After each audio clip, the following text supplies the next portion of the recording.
is In Demand, Scotland's biggest evening show. Let's hear it.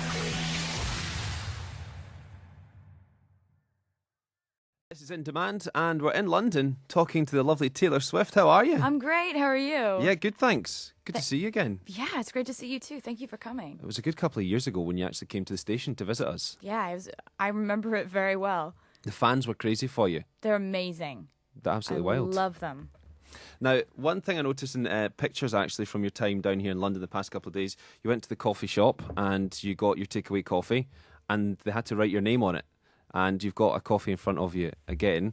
Do you find that weird whenever you go to somewhere and they ask your name to say, for example, putting your name on a coffee cup?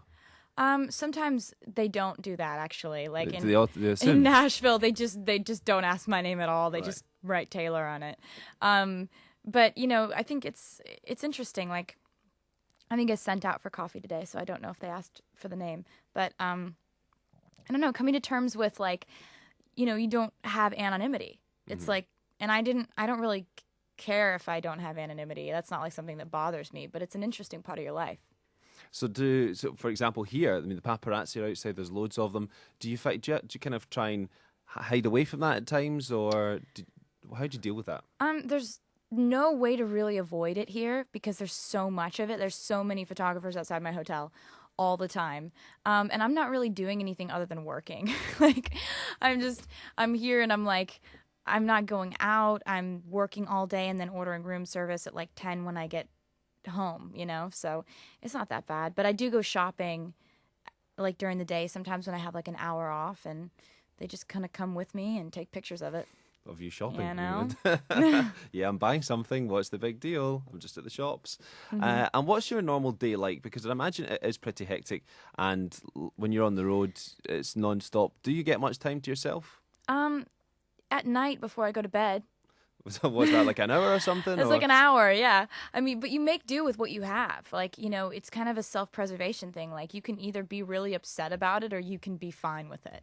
Like, I mean, the reason I'm working so hard is because I want people to know about this new record that I'm really proud of. And if I didn't want as many people to know about it, then I could just not work as hard and I'd have much more time to myself. But I don't think I'd like the end result. But, you know, a typical day, it's funny because there is really no typical day for me.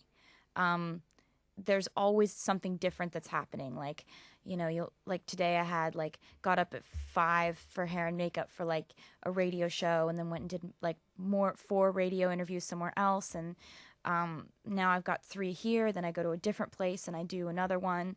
And then I have a TV performance tonight.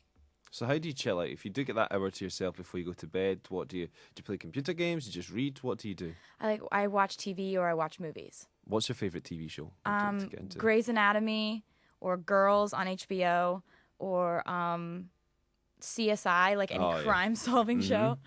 Does that takes your mind away from everything? You get your head into something like CSI? You just go into a different story and you're just not thinking about, you know, what you're stressed out about.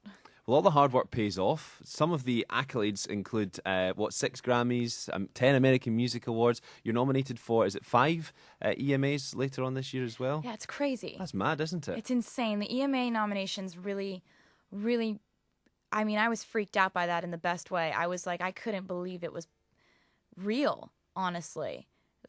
'Cause 5 is so many. Yeah, that's a lot. It's a lot, and it's just amazing to be embraced by Europe like that. It's something I've always dreamed about.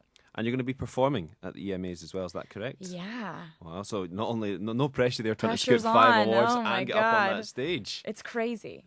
And what does that mean though when Europe recognises you like that? Because like we say, Grammys, American Music Awards, they're big across the world. They're predominantly known as something out of America, but to have European recognition, what does that mean to you? It means everything to me. I mean, I think for me, I've been coming over here for years, but to have the song finally being played everywhere, like to have a song that's like on the radio all the time, it's wonderful. It's an amazing feeling. And I've always loved coming over here to see the fans and to play shows, but I think there's a whole different level of excitement that I feel when I hear my song on the radio here. Do you have you ever been bored of a song on the radio, or do you still have the turn it up moment when you hear your songs on the radio? Oh, I turn it up every time I hear it on the radio. It's Windows down? that never gets old. It's just such an Singing along? exciting feeling. I don't sing along though. No, all right, okay, that's too far. Too far. Yeah. Turn it up as loud There's as you the want. line you crossed. Yeah, It. sorry, I'll go back over the line. As well as all those awards, you've recently been named one of the top earners in showbiz under 30.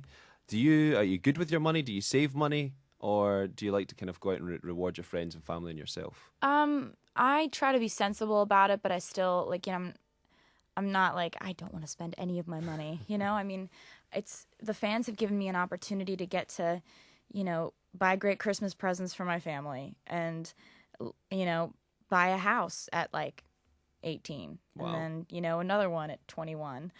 It's like. It's amazing to get to stay in a house that I bought in California, not a hotel. Mm-hmm. Like it's a wonderful feeling to have that that kind of stability financially. It's a wonderful thing that my fans have done for me, and I'm really appreciative of it. And what's been the craziest thing that you've maybe bought as a Christmas present or a present for someone else? Have you gone and bought anyone like a car or pets or? No, I haven't done that. I need to get on that. Yeah, you need to. What am I supposed to do? Like exotic animals? Yeah, because as a family member or a friend, Just get them like a couple of parrots, like a giant snake, like a python. Yeah. No. A giraffe. I don't know if you could buy one of them. Yeah, but but I don't know. I just feel like they wouldn't want to live with me. They'd want to be in Africa, and I'd just like send them back home and be like, run, yeah, that's go true. free. They buy it and then take it I'd back. be a horrible exotic animal owner because I'd just take them back to their like habitat and like be like, go with your mommy and daddy. Run free, little animal. Yeah. Well, listen, Taylor, you mentioned the fans a lot. We've got some questions that have come in from the fans as well, so we'll get through them next on In Demand.